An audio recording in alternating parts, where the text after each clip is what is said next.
It's now my great pleasure and honor to invite the Vice President to award the 27 Liberty Medal to John McCain.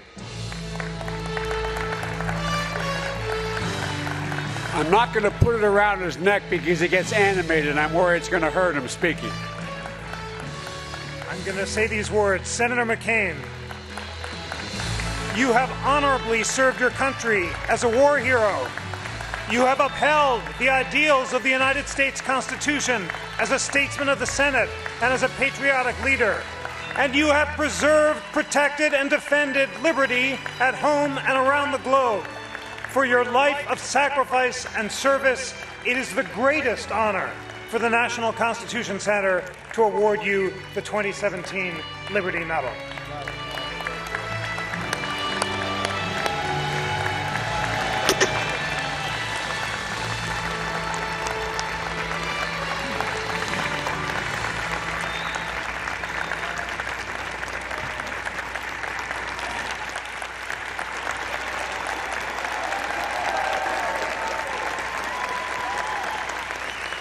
Well, thank you. Thank you, Joe, my old dear friend.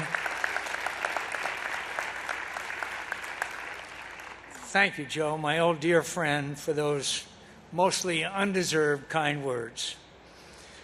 Vice President Biden and I have known each other for a lot of years now, more than 40 if you're counting. We knew each other back when we were young and handsome and smarter than everyone else, but were too modest to say so. Joe was already a senator, and I was the Navy's liaison officer to the Senate. My duties included, as he mentioned earlier, escorting Senate delegations on overseas trips, and in that capacity I supervised the delegation's luggage, which could require now and again, when no one of lower rank was available for the job, that I carry someone else's bag. Once or twice, that turned out to be the young senator from Delaware. I've resented it ever since.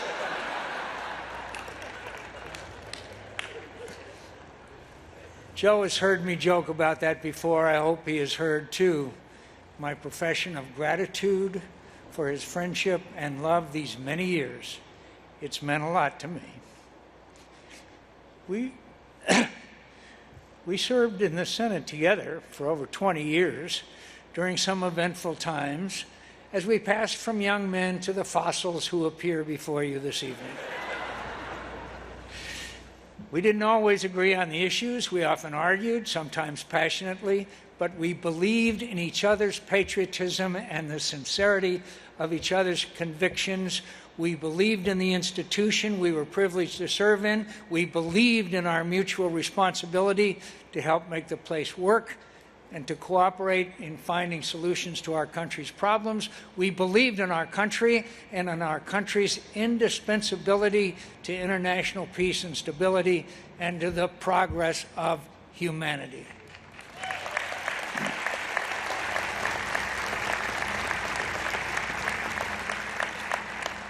And through it all, whether we argued or agreed, Joe was good company.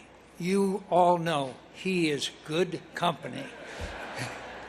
So thank you, old friend, for your company and your service to America. Thank you, too, to the National Constitution Center and everyone associated with it for this award. Thank you for that video and for all the too generous compliments paid to me this evening. I'm aware of the prestigious company the Liberty Medal places me in. I'm humbled by it, and I'll try my best not to prove too unworthy of it. Some years ago, I was present at an event where an earlier Liberty Medal recipient spoke about America's values and the sacrifices made for them. It was 1991, and I was attending the ceremony commemorating the 50th anniversary of the attack on Pearl Harbor.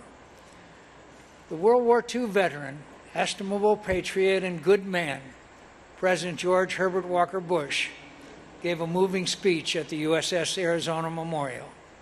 I remember it very well. His voice was thick with emotion as he neared the end of his address. I imagine he was thinking not only of the brave Americans who lost their lives on December 7, 1941, but of the friends he had served with and lost in the Pacific, where he had been the Navy's youngest aviator. "Look at the water here, clear and quiet," he directed. "One day, what now seems another lifetime, it wrapped its arms around the finest sons any nation could ever have, and it carried them to a better world." He could barely get out the last line. May God bless them, and may God bless America, the most wondrous nation on earth. The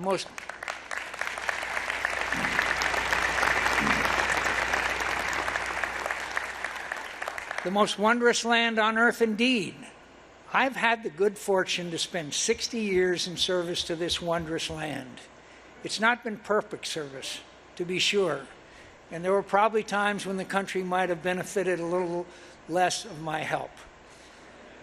But I've tried to deserve the privilege as best I can, and I've been repaid 1,000 times over with adventures, with good company, with the satisfaction of serving something more important than myself, of being a bit player in the extraordinary story of America. And I am so grateful.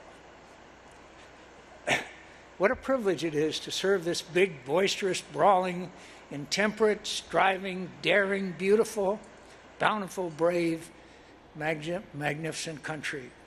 With all our flaws, all our mistakes, with all the frailties of human nature, as much on display as our virtues, with all the rancor and anger of our politics, we are blessed.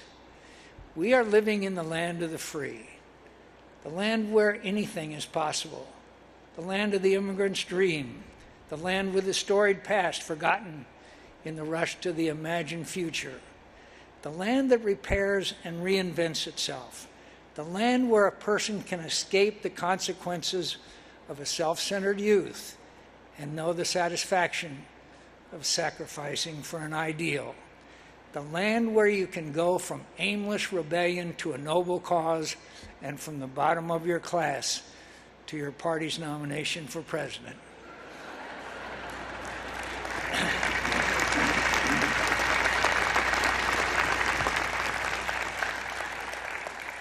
We are blessed, and we've been a blessing to humanity in turn. The international order we helped build from the ashes of World War and that we defend to this day has liberated more people from tyranny and poverty than ever before in history. This wondrous land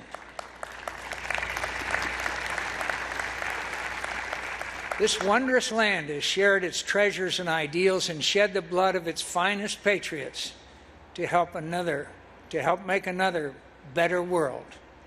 And as we did so, we made our own civilization more just, freer, more accomplished, and prosperous than the America that existed when I watched my father go off to war on December 7th, 1941.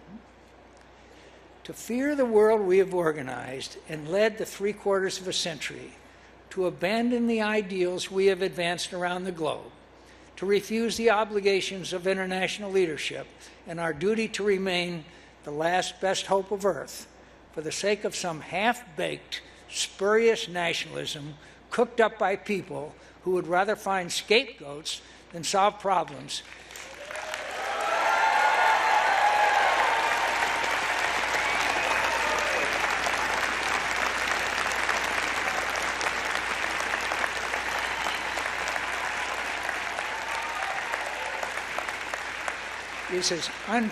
Is as unpatriotic as an attachment to any other tired dogma of the past that Americans consigned to the ash heap of history. We live in a land made of ideals, not blood and soil. We are the custodians of those ideals at home and their champion abroad. We've done great good in the world. That leadership has had its costs, but we have become incomparably powerful and wealthy as we did. We have a moral obligation to continue in our just cause, and we would bring more than shame on ourselves if we don't.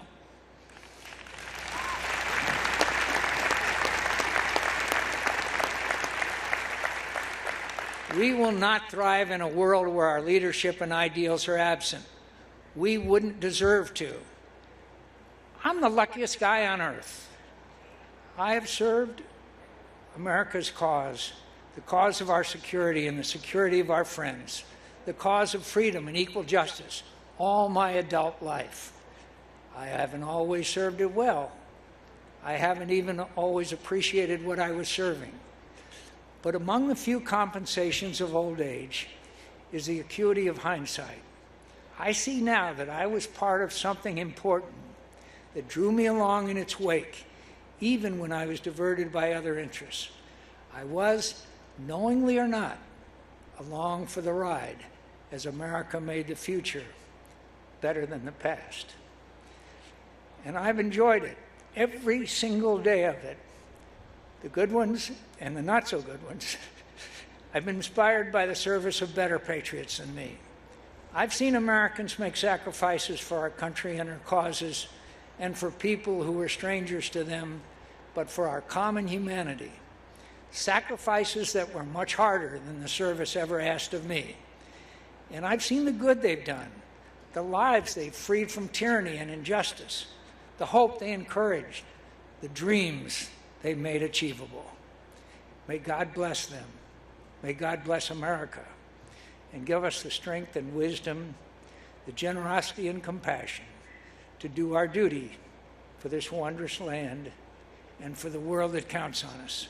With all its suffering and danger, the world still looks to the example and leadership of America to become another better place. What greater cause could anyone ever serve? Thank you again for this honor. I'll treasure it.